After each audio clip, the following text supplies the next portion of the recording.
42 आए 40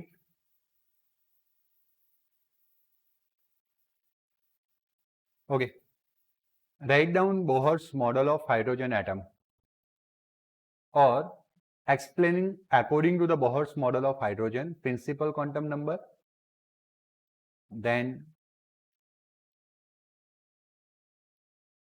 reading of stationary orbit, energy of stationary orbit या state, isoelectronic ion of H and velocity of electron.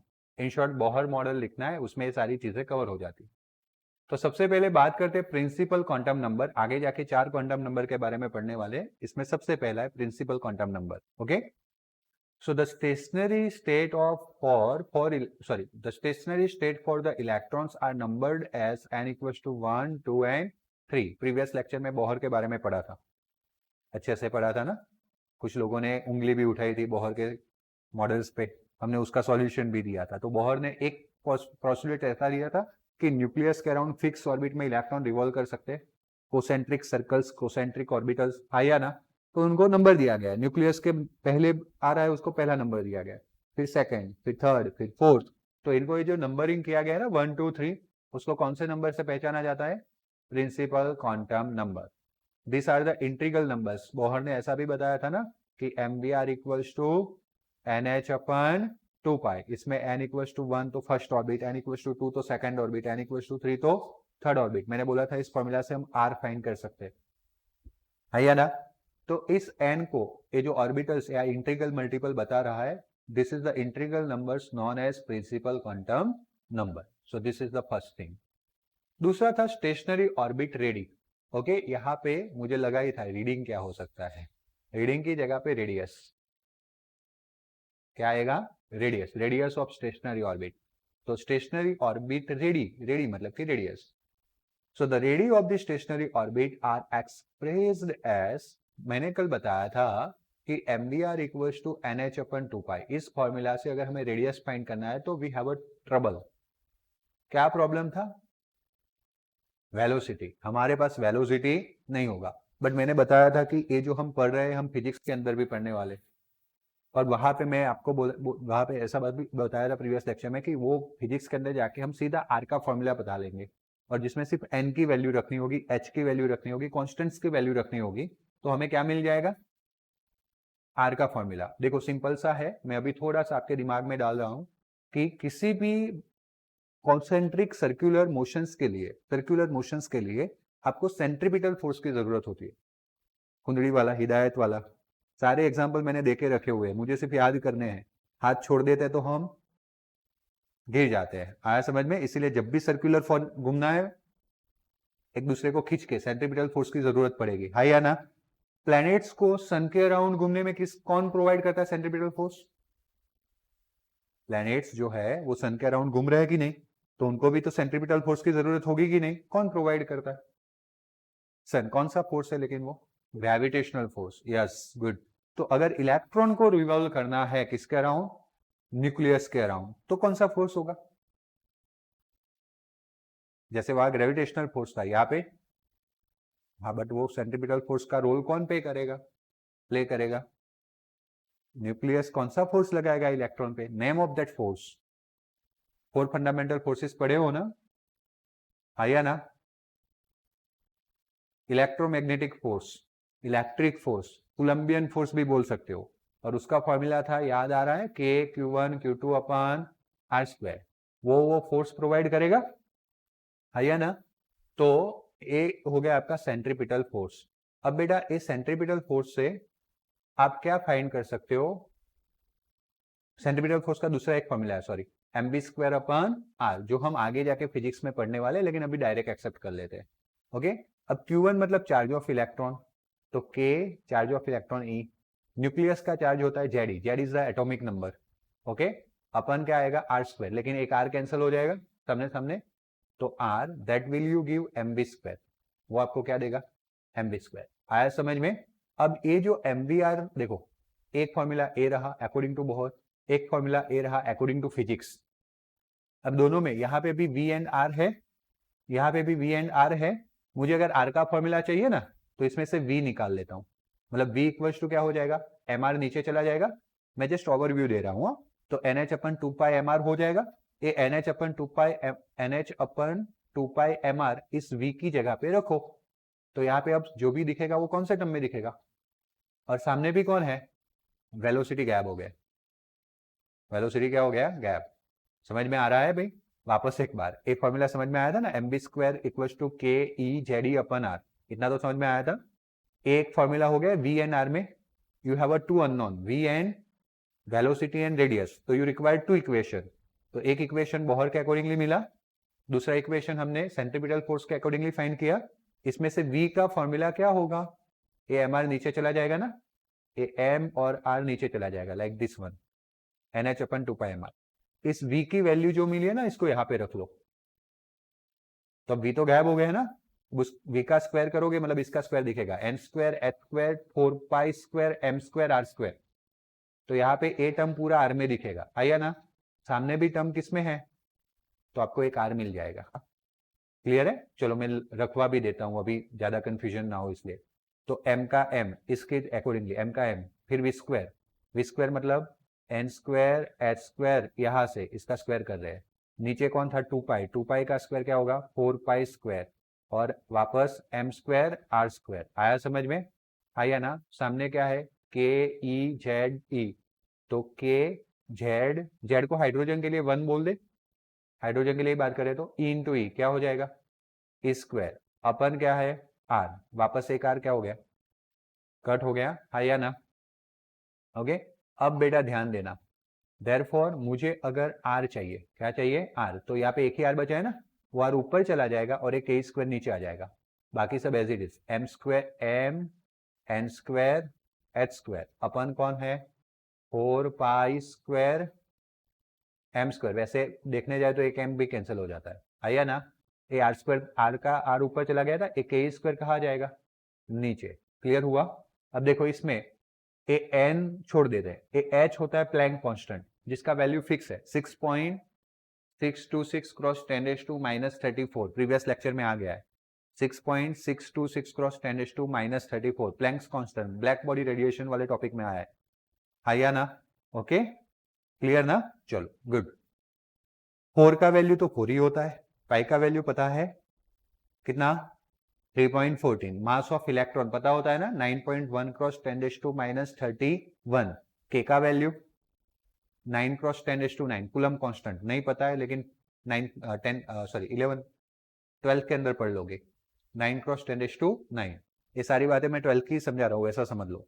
और ई मतलब charge of electron 1.6 cross 10⁻⁹, मतलब इस side की सारी वैल्यू पता है या ना, सिर्फ नहीं पता है मतलब कि अगर वेरी होगा मतलब चेंज होगा तो कौन चेंज होगा, n, first orbit, second orbit, third orbit, electron अगर पहले ऑर्बिट में है तो मास जितना है उतना ही सेकेंड ऑर्बिट में रहने वाला है ना, ऑर्बिट चेंज होने से बाकी के कोई वैल्यू चेंज होने वाले, तो इस एन स्क्वायर को छोड़ के जितना भी बचा उस सब को क्या बोल दिया गया, कांस्टेंट A0, कांस्टेंट क्या बोल दिया गया A0, और साथ में कौन मल्टीप्लिकेशन में आ गया एन स्क्वायर, दिख रहा है, तो उसपे से ये फॉर्मूला है। वैसे अभी हमें ऐसा कोई डेरिवेशन नहीं करना है, लेकिन मैंने क्यों सिखा दिया, ताकि आप घर पे जाके होमवर्क में करो, आया समझ में, और अभी कर लोगे तो 12th में इजी हो गया। कौन से दो फॉर्मूला यूज करके मैंने निकाला, MBR equal to NH upon 2 पाई, नहीं भी करोगे चलेगा, क्योंकि मैंने सिखाया तो मेरा ईगो आ गया बीच में और बोल दिया मैंने कि करो बराबर, बट नहीं भी करोगे तो चलेगा, बट फिर भी दिमाग में होना चाहिए कि हमने MBR equal to NH upon 2 पाई वाला फॉर्मूला यूज किया, और दूसरा ये वाला के Q1 Q2 upon R square equal to MB square upon R, जो हम ऑलरेडी आज नहीं करेंगे तो 12th में तो करने वाले हैं, आया समझ में। तो वहां से मुझे Rn का फॉर्मूला निकल के आ गया, ताकि डायरेक्ट सिखाता तो आप बोलते सर ये कहाँ से आया, तो मुझे इतना ही बोलना था ये आ गया, टेंशन मत लो, बट ए मुझे ना बोलना पड़े, टेंशन मत लो, इसलिए मैंने एक्सप्लेन किया, क्लियर हुआ ना। तो radii of stationary states are expressed as Rn equal to n square A0, आया समझ में, सिर्फ n की वैल्यू चेंज होगी, first orbit, second orbit, third orbit, okay, और आपको अलग अलग ऑर्बिट के लिए क्या मिलता जाएगा, रेडियस Rn, क्लियर हुआ, okay. The ready for the first orbit, अगर मैं इसको n इक्वल टू 1 रखूं तो Rn इक्वल टू क्या होगा A0, होगा कि नहीं, अब आपको कुछ नहीं करना है, घर पे जाके एक बार कर लेना। ए वाला A0 हमने किसकी जगह पे लिखा था, तो ऊपर कौन था, h स्क्वायर, नीचे कौन था 4 पाई स्क्वायर m के ई स्क्वायर। h का वैल्यू वापस बोल रहा हूँ 6.626 क्रॉस 10⁻34, 4 का 4, पाई का 3.14, m का वैल्यू वापस बोल रहा हूँ 9.1 इंटू 10⁻31 है ना। 11 12 में हमें सब याद रहना चाहिए। k का वैल्यू ऑलरेडी लिखा है 9 इंटू 10⁻9 और इलेक्ट्रॉन का चार्ज 1.6 क्रॉस 10⁻19 कूलम। ये सारे वैल्यू रख दोगे तो आपको आंसर ऐसा मिलेगा 52.9 क्रॉस 10⁻12 बराबर, ऐसा मिलेगा। आपको सिंप्लीफाई करना है, अगर घर पे हो थोड़ा प्रैक्टिस कर सकते हो, तो अपने लिए करना है, किसी और के लिए नहीं, इसलिए कर लेना। जो सारी वैल्यू मैं बोला पॉज कर करके लिख लेना, इसको सिंप्लीफाई करना। कैल्सी में ही करना है, कहा खुद दूसरा कुछ और करना है, आया समझ में। बट कैल्सी में ऐसे करने से आंसर आएगा नहीं। क्यों नहीं आएगा, आपका कैल्सी 0 आंसर दे देगा भाई। जब आप करोगे ना, h का वैल्यू रखोगे, फिर divide by divide by divide by करोगे तो आंसर कितना दे देगा 0, क्योंकि कैल्सी में 12 डिजिट होते हैं। कितने डिजिट होते हैं, तो 12 में तो ये 10⁻12 ही, बट 0 नहीं देगा, सॉरी। क्यों, क्योंकि यहाँ पे 10⁻34 है ना, तो वो तो 10 का पावर है ही, तो 0 नहीं देगा, सॉरी। आप जैसे भी करते हो डिवीजन करना है और फिर पावर का माइनस ऊपर जाएगा प्लस करके, फाइनली आपको ये आंसर मिलेगा। ओके, मैं अभी उसको छोड़ देता हूँ, आप खुद कर लेना, और कल कोई भी दिक्कत हो तो लेके आना, मैं बता दूंगा ढूंढ के। आपका लिखा हुआ होगा तो ढूंढ के बता दूंगा। तो 52.9 इंटू 10⁻12 मीटर, ये सारे कॉन्स्टेंट का वैल्यू है मिला के। इसको हम पिकोमीटर बोलते हैं, पता है ना आपको। 10⁻12 मीटर को क्या बोलते हैं, picometre. The radius of the first stationary orbit state that is called Bohr orbit, और वो कितना मिला 52.9 picometre. Normally the electron in a hydrogen orbit is found to be in a this orbit. Hydrogen में कितना electron है 1, तो 1 है। तो भाई ऐसा है कि स्कूल के नजदीक में एक घर खाली था, उसके बाद काफी सारे घर खाली थे। अब एक बच्चे को बोला गया या एक फैमिली को बोला गया कि किसी घर में आप रह सकते हो, तो वो कहाँ रहेंगे, नजदीक वाले घर में ही रहेंगे ना, कि दूर रहेंगे अमेरिका में और पढ़ने आएंगे इंडिया में हर रोज, पॉसिबल है नहीं। तो हाइड्रोजन के इलेक्ट्रॉन के पास काफी सारी पॉसिबिलिटीज थी, कोई भी ऑर्बिट में रह सकता था, बट बेटा वो कहाँ रहेगा, न्यूक्लियस के नजदीक। आया समझ में। हम सब बड़े होके कहाँ सेटल हो गए, पापा मम्मी जहां रहते उसके नजदीक के टाउन में। मैं यहाँ हालोल में क्यों सेट हुआ, वेर इज माई विलेज, लूणावाड़ा नजदीक में। मेरा भाई भरूच अभी बड़ोड़ा आया है, इनिशियली बाहर था, एक्साइटेड था, अब धीरे करके नजदीक आ रहा है न्यूक्लियस के। न्यूक्लियस लूणावाड़ा में है, बात समझ रहे हो। सो दिस इज द थिंग। तो इलेक्ट्रॉन जो है वो पहले कौन सी ऑर्बिट में अरेंज हो जाएगा, पहले न्यूक्लियस के नजदीक वाले। और इलेक्ट्रॉन हाइड्रोजन में सिर्फ कितना है, तो पहले ही ऑर्बिट में होगा। Electron in the hydrogen found in this orbit, first orbit. आया समझ में। n equals to 1, n increase value of r increase. पहली रेडियस छोटी होती है, फिर बड़ी, फिर बड़ी, और वो आपको यहाँ पे इस फॉर्मूला से दिख रहा है, Rn equals to A0 into n square या n स्क्वायर इंटू A0। जैसे n बढ़ेगा Rn भी बढ़ेगा। ओके, पहले के लिए कितना है, R1 कितना है A0 जितना, लेकिन R2 कितना है, n की जगह पे 2 रखा है तो यहाँ पे 2 रखो, बोलो 4A0। R3 कितना है, स्क्वायर हो जाएगा ना, तो ऐसे स्क्वायर के प्रोपोर्शनलिटी में बढ़ता है। आया समझ में। Okay, in other words electron will be present away from nucleus. आया समझ में। देखो कैसे, स्कूल इज योर न्यूक्लियस, उसके आजू बाजू में घर है, जैसे जैसे दूर जाते हो वैसे वैसे पहले सबसे पहले नजदीक वाले भर जाएंगे। अब वो फिलअप हो गया तो बाय डिफॉल्ट उसको दूर ही जाना पड़ेगा ना, हाँ या ना। फिर वो फिलअप हो जाएगा तो और दूर जाना पड़ेगा। तो जैसे जैसे जैसे ऑर्बिटल्स फिल होती जाती है, इलेक्ट्रॉन न्यूक्लियस से कहाँ चले जाते हैं, दूर चले जाते हैं। अब एक ऐसा फैमिली है जिसको स्कूल से बहुत दूर घर मिला है, तो अभी जब तक वो जा सकते हैं तब तक जाएंगे, जब उनको दूसरा न्यूक्लियस मिल जाएगा वहां से निकल जाएगा। इलेक्ट्रॉन का भी ऐसा ही है, जैसे वो न्यूक्लियस से दूर चला जाता है तो बाहर वाला जो इलेक्ट्रॉन है ना बेटा, वो बहुत ही अच्छा गेम खेलता है। जब तक इस न्यूक्लियस के साथ अट्रैक्ट होकर रह सकता है रहेगा, लगा कि अब दूसरे कहीं भी जाना है तो निकल जाएगा। इसलिए सोडियम का अगर एक इलेक्ट्रॉन निकल जाता है, वो बाहर वाला लास्ट वाला, तो सोडियम Na+ बन जाता है, पॉजिटिव आयन। कौन सा आयन बन जाता है? पॉजिटिव। आया समझ में? और ये इलेक्ट्रॉन के एक्सचेंज से सोडियम पॉजिटिव आयन बनेगा, क्लोरीन वो इलेक्ट्रॉन ले लेगा, क्योंकि वहीं से निकल के कहीं तो जाना पड़ेगा ना, तो क्लोरीन वो इलेक्ट्रॉन ले लेगा, तो क्लोरीन बन जाएगा Cl-, और ये Na+ और Cl- एक दूसरे के साथ बॉन्ड बनाएंगे और बन जाएगा NaCl। This is the chemistry. आया समझ में? हम अल्टीमेटली वहां पे पहुंचने वाले हैं, है ना? Okay. Energy of stationary state, जैसे अभी हमने रेडियस का फॉर्मूला फाइंड किया कि नहीं किया? वैसे बेटा थोड़ा लंबा है, लेकिन मैं लिटिल बिट स्टेप में बता देता हूं। वापस वो KE/R² equals to mv² r, एक r क्या कर देते? कैंसर। इसको 1/2 से मल्टीप्लाई करते हैं तो इधर भी 1/2 से मल्टीप्लाई करना पड़ेगा, आया ना? तो ये बन गया kinetic energy of electron 1/2 mv²। याद आ रहा है ना? 1/2 mv²। सारा भूल गए हो तो वापस करना है फिजिक्स में, कोई टेंशन मत लो। 3rd चैप्टर चालू हुआ, सब फॉर्मूला रेडी होने लगेंगे, है ना? जो भी भूल के आए वो सब रेडी करना है 9th के अंदर। 9th के अंदर जो भी पढ़ा था वो भूल के आए हो तो 11th के अंदर रेडी कर देना है। तो 1/2 mv² is the formula of which energy बेटा? काइनेटिक। वैसे एक दूसरा होता है, अभी नहीं टपका पड़ेगा, लेकिन फिर भी KE/ZE, वैसे यहाँ पे नेगेटिव चार्ज होता है तो -e के साथ, ऊपर सिर्फ मैग्नीट्यूड चाहिए था इसलिए नहीं लिया negative. -e/ZE, it is the charge of electron, it is the charge of nucleus upon r, that is nothing but potential energy। which energy? Potential. अभी फॉर्मूला आपको पता नहीं है इसलिए आपको नया लगेगा, लेकिन ये पोटेंशियल एनर्जी हुआ। ये दोनों एनर्जी को मिक्स कर लेते हैं, ऐड कर लेते हैं, तो आपको मिल जाएगा total energy. Total energy equals to potential energy plus which energy? Kinetic.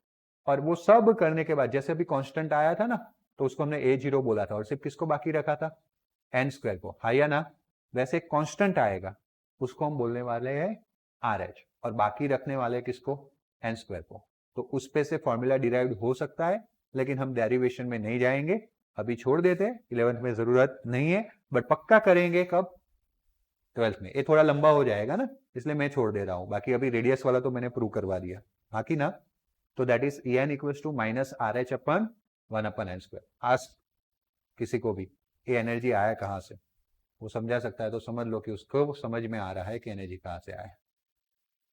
मैं आपको क्यों एक्सप्लेन कर रहा हूं? मुझे पता है कि एनर्जी कहां से आया समझ में? इसलिए आपको पता होना चाहिए कि एनर्जी आया कहां से। तो that is the summation of kinetic energy plus potential energy. Electron जो न्यूक्लियस का अराउंड रिवॉल्व कर रहा है उसकी काइनेटिक प्लस पोटेंशियल का क्या है? समेशन। बात क्लियर हुआ? The most important property associated with the electron is the energy of which state? Stationary state, and it is given by the expression En equals to -1 RH up into 1/n²। Mind में question आएगा, sir minus के लिए question आया, energy minus क्यों है? तो energy minus इसीलिए है बेटा क्योंकि इलेक्ट्रॉन जो है वो बाउंड है न्यूक्लियस के साथ। इस ऑर्बिट में आ गया मतलब कि उस ऑर्बिट में उसको घूमते रहना है, कहीं जाना नहीं है, उसको बांध के रखा है किसने? तो जब ऐसी बाउंड एनर्जी होती है ना, तब उसको नेगेटिव फॉर्म में रिप्रेजेंट की जाती है। कौन से फॉर्म में? नेगेटिव, है ना? वापस क्वेश्चन आएगा फिजिक्स के अंदर चैप्टर नंबर 8 ऑफ ग्रेविटेशन, मैं बोलूंगा व्हाट इज बाउंड एनर्जी, तब मैं बोलूंगा कि बोलो आपको पूछूंगा कि चैप्टर नंबर 2 में मैंने सिखाया था केमिस्ट्री के अंदर, फिर आप नहीं बोल पाए तो आपका मुंह इतना होगा और मेरी आंखें इतनी बड़ी होगी। आया समझ में? तो समझते जाना कहाँ पे लिंक हो रहा है, कहाँ पे क्या समझना है। माइंड में एक बार समझा दिया तो फिट हो जाना चाहिए, है ना? तो बाउंड एनर्जी का क्या मतलब है? वो न्यूक्लियस से अट्रैक्टेड है इसलिए बाउंड है। अगर कोई जाके वो हिदायत वाला 500 रुपया वाला -500 रुपीज बाउंड एनर्जी, अगर कोई जाके उसको 500 रुपया दे दे तो क्या हो जाएगा? फ्री, छूमंतर, न्यूक्लियस से दूर चला जाएगा, इंफिनिटी। आया समझ में? वैसे हर एक इलेक्ट्रॉन की पर्टिकुलर ऑर्बिट में बाउंड एनर्जी होती है जो नेगेटिव होती है, इसलिए -RH/1/n²। और here this RH is nothing but which constant? Rydberg constant. ये वो नहीं है जो आगे पढ़ा था, ये वो नहीं है जो आगे पढ़ा था। आगे पढ़ा था 1069, पढ़ा था कि नहीं पढ़ा था? आगे के क्वेश्चन में बामर लाइमन ब्रैकेट फंड, यस और नो? 109677। सो 109677, ए वो कांस्टेंट, वो भी रिडबर्ग कांस्टेंट था, ए भी रिडबर्ग कांस्टेंट है। लेकिन वो फॉर्मूला अलग था, वो फॉर्मूला 1/λ वेव नंबर के लिए था। किसके लिए था? और ए भी रीडबर्ग कांस्टेंट है, लेकिन फॉर्मूला किसका है? एनर्जी का। आया समझ में? इसलिए वेव नंबर के लिए रीडबर्ग कांस्टेंट और एनर्जी के लिए रीडबर्ग कांस्टेंट क्या है? अलग अलग है। वो किसको पता होना चाहिए? आपको। मुझे तो पता है। इसको पता चलना चाहिए आपको। इसीलिए जब न्यूमेरिकल अभी किए नहीं है ना, न्यूमेरिकल करेंगे तब इसकी जरूरत पड़ेगी, है ना? तो RH is the Rydberg constant where n equals to 1 2 3 and what is the Rydberg constant? Value आपको याद रखना है। कितना है? 2.18 क्रॉस 10⁻⁻18 जूल। उससे अच्छा मैं सिखाऊंगा। ये वैल्यू मत याद रखना, आगे जाके याद कर रखवाता हूँ दूसरी वैल्यू। इसको हम कैलकुलेट करके ले आएंगे। क्या करके ले आएंगे? कैलकुलेट। अब मानो कि lowest energy state, lowest state में एनर्जी कितनी है, जिसको हम ग्राउंड स्टेट बोलते हैं, सबसे कम एनर्जी। तो सबसे कम एनर्जी कब रहती है? जब हम न्यूक्लियस से कहाँ रहते हैं? नजदीक, करीब रहते हैं। आया समझ में? मैं हालोल में रहता हूँ, लुनावाड़ा से नजदीक, तो पापा 500 रुपया देते हैं ज्यादा से ज्यादा। भाई भरूच रहता है, उसको 1000 रुपया मिल जाता है। जैसे दूर जाते हो एनर्जी क्या होती जाती है भाई? इंक्रीज होती जाती है। क्या होती जाती है? इंक्रीज। तो सबसे लोएस्ट वाला स्टेट कौन सा है? n equals to 1। तो when you put in this formula n equals to 1, RH का वैल्यू रखा, n इक्वल्स टू 1 रखा, तो आपको वही मिल जाएगा ना, -2.18 क्रॉस 10⁻⁻18 जूल। आया समझ में? जिसको हम ग्राउंड स्टेट बोलते हैं। Energy of stationary state n equals to 2, वो फाइंड करना है। तो हमें वापस क्या है? 2.18 cross 10⁻⁻18 joule 1/2 square, n square की जगह पे क्या रखा? 2। तो आपको इसको डिवाइड करना है, 2.18 डिवाइड बाई 2 डिवाइड बाई 2 या डिवाइड बाई 4 सीधा, तो you will get this value. आया समझ में? आया ना? Got it? सर कुछ नया सिखाने वाले थे? हाँ, तो सिखा देता हूं। इस फॉर्मूला को आप याद रखो like this one, -13.6 over n square. इतना छोटा वैल्यू तो याद रख सकता ना? मैंने किसकी जगह पे रखा? RH की जगह पे। बट तो सर फिर ए वैल्यू क्या है? हाँ, वैल्यू दोनों सेम है, सिर्फ इसका यूनिट चेंज हो गया। देखो, joule is the unit of energy. Joule is the unit of what बेटा? एनर्जी। और यहाँ पे जब मैं ए वैल्यू लेता हूँ 13.6 अपन एन स्क्वायर, तो इलेक्ट्रॉन वोल्ट आता है। वो भी एनर्जी का ही यूनिट है। किसका यूनिट है? एनर्जी का। कैसे? तो 1.6 cross 10⁻⁻19 joule equals to 1 electron volt बोला जाता है। ये तो पता है ना, charge of electron that much joule equals to how much electron? 1 electron. तो अगर आपके पास कैल्सी है तो आप 2.18 क्रॉस 10⁻⁻18 को 1.6 क्रॉस 10⁻⁻19 से डिवाइड कीजिए, क्योंकि ये जूल में है। मुझे किस में कन्वर्ट करना है? इलेक्ट्रॉन वोल्ट में। किस में कन्वर्ट करना है? इलेक्ट्रॉन, है ना? नेक्स्ट टाइम से फिजिक्स केमिस्ट्री कुछ भी हो, कैल्सी तो हाथ में ही चाहिए, है ना? मारूंगा नहीं तो 10 रुपीज फाइन ना। नेक्स्ट टाइम नहीं देखा तो 10 रुपया आपको दूसरे दिन देना पड़ेगा। बराबर है? चलो, तो आपको आंसर मिलेगा 1.3625। अब 10⁻19 ऊपर चला जाएगा, 18 कट हो जाएगा, तो 10⁻, ये दोनों को मतलब 10 से मल्टीप्लाई करो तो पॉइंट उधर चला जाएगा। आ गया 13.6। याद रह सकता है कि नहीं? अगर आपने 13.6 याद रख लिया और कोई पूछता है कि रिडबर्ग कांस्टेंट जूल में कितना है, तो अगर आपने यहाँ पे डिवाइड किया था तो 13.6 को क्या करो? 1.6 इंटू 10⁻⁻19 से क्या कर लो? Multiply, you will get this answer. Clear हुआ? हाँ या ना? Okay, when the electron is free from influences of the nucleus, the energy is taken to be 0. अगर अभी नेगेटिव एनर्जी है, -13.6 इलेक्ट्रॉन वोल्ट पहले ऑर्बिट के लिए, n इक्वल्स टू 1 पुट कर दिया, अगर उसको +13.6 दिया जाए तो एनर्जी टोटल कितना हो गया? माइनस प्लस 0 हो गया। 0 मतलब वहां से फ्री होके इंफिनिटी तक चला गया, न्यूक्लियस से बहुत दूर चला गया। तो अब न्यूक्लियस के बाउंडनेस में नहीं है। तो जब इलेक्ट्रॉन फ्री हो जाता है from the influences of the nucleus, energy taken as, energy कितना आ जाता है? 0. The electron in this situation is associated with the stationary state of principal quantum number n equals to infinity. तो n equals to 1 के लिए कोई energy था, n equals to 2 के लिए कोई एनर्जी था, वैसे करके करके करके करके इंफिनिटी तक पहुंच जाते हैं। तब एनर्जी कितना मानते हैं? 0. कितना मानते हैं? 0। या जब एनर्जी 0 हो टोटल, तो उस स्टेट को कौन से स्टेट से, कौन से नंबर से डिफाइन करते हैं? n equals to infinity. In this situation electron is free from hydrogen atom and hydrogen become which ion? H+। आपको पता है ना कि किसी भी एटम में से इलेक्ट्रॉन निकालने से वो पॉजिटिव आयन बन जाता है। कौन सा आयन बन जाता है? पॉजिटिव। निकालना मतलब उसको इंफिनिटी पहुंचा देना, न्यूक्लियस से बिल्कुल दूर कर देना। तो H+ आयन हाइड्रोजन आयन बन जाता है। क्लियर हुआ? Okay. When electron is attracted by the nucleus and it is present in the orbit and energy is emitted and energy is, अब मानो कि कोई इलेक्ट्रॉन इंफिनिटी पे है और वो अट्रैक्ट होता है और कौन से ऑर्बिट में आके अरेंज हो जाता है? nth ऑर्बिट में। आया समझ में? आया ना? तब जाके उसकी जो एनर्जी है वो क्या होती है? एमिट। मानो कि किसी को बाहर से हालुल में रहने आना है